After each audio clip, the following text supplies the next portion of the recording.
마태복음 18장 1절 말씀 다시 한번 읽어드립니다. 그때 제자들이 예수께 나와 이르되 천국에서는 누가 크니까? 여러분들 천국이 무엇일까요? 천국은 눈에 보이는 크고 웅장하고 멋진 궁궐, 대궐, 그런 공간적인 장소를 가리키는 것이 아니라 바로 예수 그리스도가 천국이에요. 즉 천국은 주 예수 그리스도와 연합되어서 그분의 품 안에서 사는 것이 바로 천국입니다.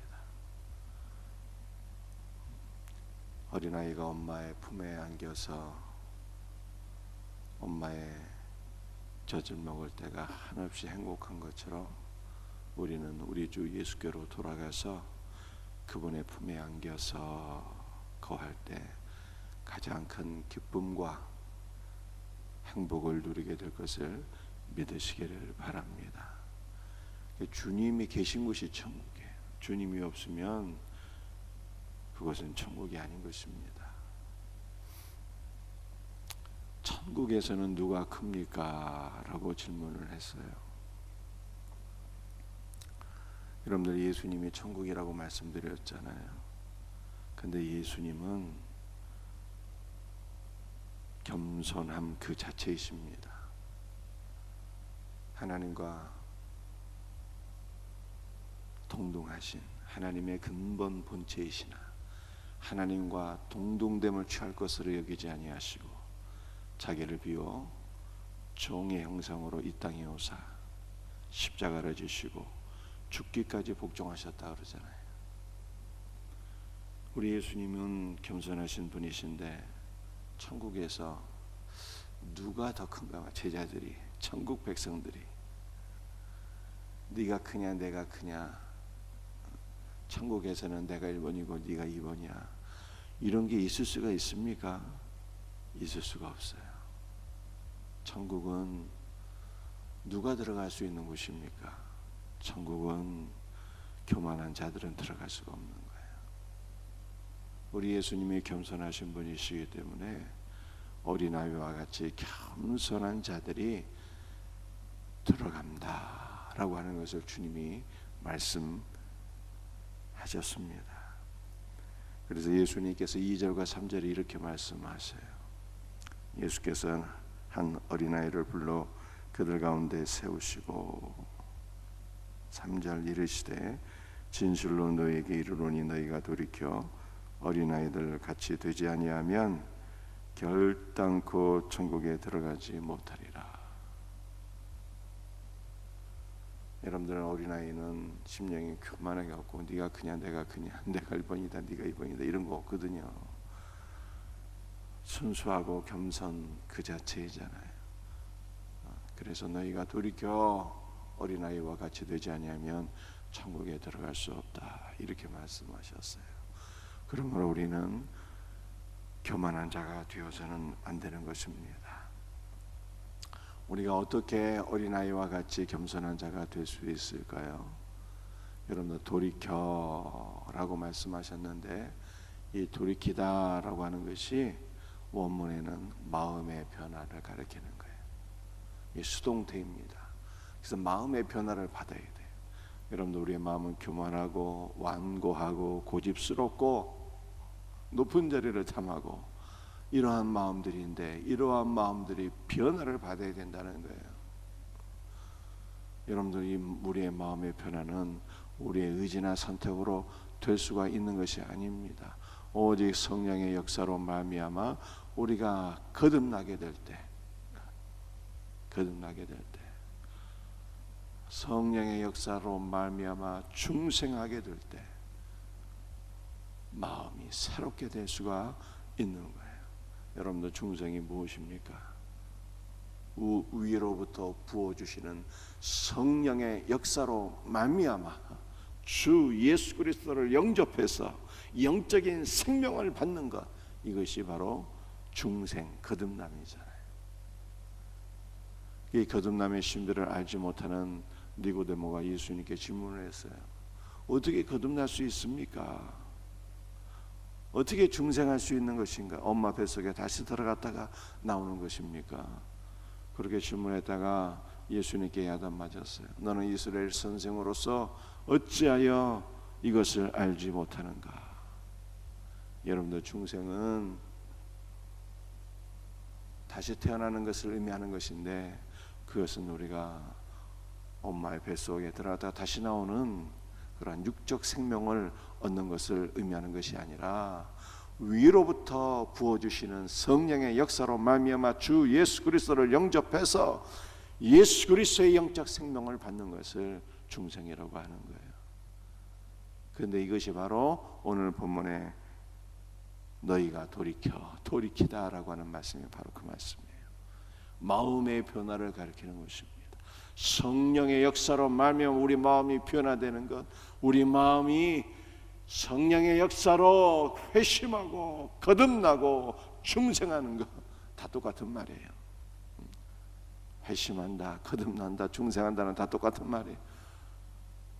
성령의 역사로 말미암아 중생하게 될 때 우리의 마음이 전혀 새로운 마음이 되는 거예요. 그래서 바울이 그런 말을 했잖아요. 보라, 이전 것은 지나갔으니 새 것이 되었도다. 새 마음을 품게 되는 거예요.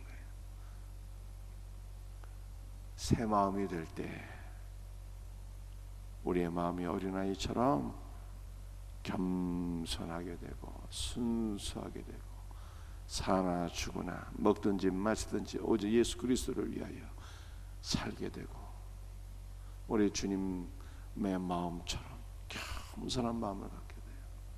성령께서 우리에게 임재하시고 영적 생명을 주실 때 십자가의 은혜로 말미암아 우리 마음의 모든 교만하고 완고한 것들을 다 잘라내 버리시고 우리의 마음을 어린아이의 피부처럼 부들부들하게 하시고 온유하게 하시고 겸손하게 하시고 예수 그리스도의 마음으로 우리 마음을 다 바꿔주시는 거예요.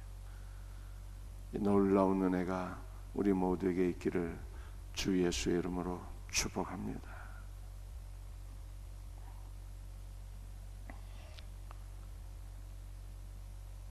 6절 말씀 보시겠어요? 누구든지 나를 믿는 이 작은 자 중 하나를 실족하게 하면 차라리 연자 맷돌이 그 목에 달려서 깊은 바다에 빠뜨리는 것이 나으니라. 오늘 두 가지만 말씀드리겠습니다. 하나는 심령이 겸손해야 천국 들어간다. 성령의 역사로 중생해야 천국 들어간다. 두 번째 메시지는 실족하게 하면은 안 된다. 누구든지 실족하는 자는 연자 맷돌을 메고 깊은 바다에 빠지는 것이 낫다라고 주님 말씀하셨어. 작은 자를 실족하게 하지 말라고 주님 말씀하셨어. 여러분들, 작은 자는 어떠한 자를 가리키는 것입니까? 키가 작고 나이가 작고 이런 작은 자를 가리키는 것이 아니라, 물론 본문에 나타난 어린아이, 나이가 작은 자, 그런 사람도 포함되겠지만 이 본문에 예수님께서 작은 자를 실족하지 말게 하라 말씀하셨을 때 작은 자는 사회적으로 힘이 약한 자를 가리키는 거예요. 소외계층,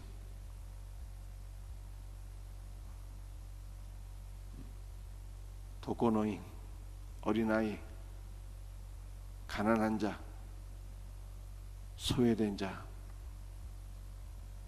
이런 분들을 가리키는 것이죠. 너희들이 사회에서 소외계층을 실족하게 하면 연자 맷돌을 메고 깊은 바다에 빠지는 것이 낫겠다, 이렇게 말씀하셨어요. 그렇다면 이 작은 자를 실족하게 하는 자는 어떤 사람들일까요?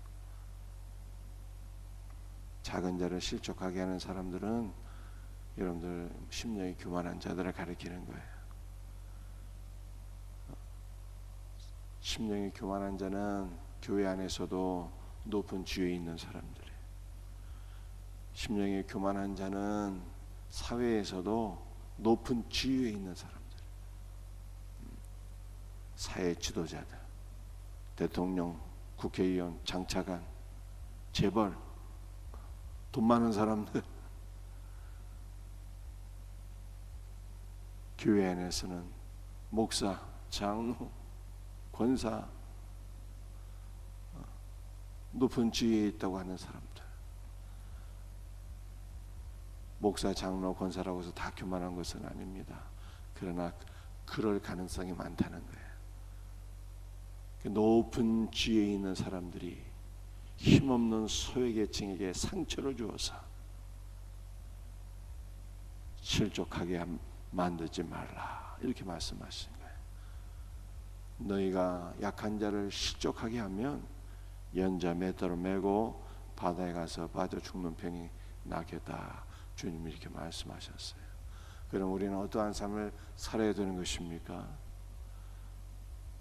작은 자를 실족하게 하는 것이 아니라 작은 자를 섬기는 자가 되죠. 우리 예수님은 작은 자를 섬기러 이 땅에 오셨어요.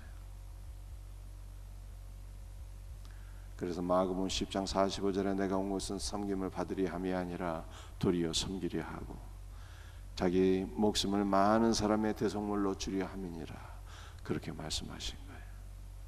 여러분들, 우리는 작은 자를 섬기는 자가 돼야 돼요. 교회 안에서 연약한 자들, 새가족들,